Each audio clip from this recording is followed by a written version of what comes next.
Hello అండి, this is Lakshmi Durga. Welcome to our channel. నేను ఈరోజు 5 చుక్కలు 3 వరుసలు 3 వచ్చేంత వరకు ముగ్గుని వేయబోతున్నాను. మరి ఈ ముగ్గు కంప్లీట్ అయ్యే వరకు చూస్తున్నా మీకు బోర్ కొడుతుంది కదా.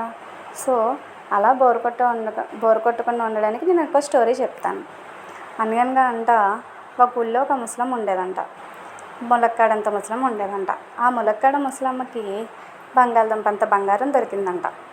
ఆ బంగాళదుంప అంత బంగారం తీసుకొచ్చి బీరకాయ అంత బీరువాలో తాటికాయ అంత తాళం వేసి దాచిపెట్టిందంట ములక్కాడంత ముసలమ్మ. మరి ఈ తాటికాయ అంత తాళం వేసి బీరకాయ అంత బీరువాలో దాచిపెట్టినా కూడా దొండకాయ అంత దొంగోడు చూసేసాడు. మరి చూసిన దొంగోడు ఏమి తీసుకోకుండా వదిలిపెట్టాడు కదా. ఎలాగోలాగా తాటికాయ అంత తాళాన్ని పగలగొట్టేసి బీరకాయ అంత బీరువాలోంచి బంగాళదుంప అంత బంగారాన్ని తీసేసుకున్నాడు.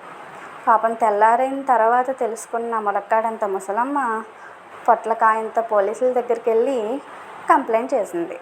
పొట్లకాయంత పోలీసులు ఆ దొండకాయంత దొంగోడిని పట్టుకొని లవంగవంత లాఠీతో చితకబాదేశారు. మరి లవంగవంత లాఠీతో చితకబాదిన తర్వాత దొంగోడు బంగారాన్ని ఇవ్వకుండా ఉండడు కదా.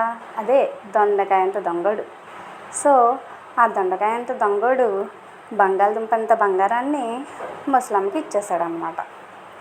పాపం ముసలమ్మకి ఎలాగైతేనే పొట్లకాయంత పోలీసుల ద్వారా బంగాళదుంపంత బంగారం ఎలాగోలాగా దక్కింది. సో భలే ఉంది కదా ఫ్రెండ్స్. మొత్తం స్టోరీ అంతా వెజిటేబుల్స్ని కంపేర్ చేసుకుని ఇలాంటి స్టోరీస్ అన్నీ కూడా మనకి 90s కిడ్స్కి బాగా తెలుస్తాయి.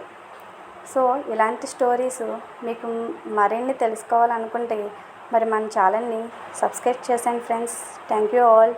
Have a nice day.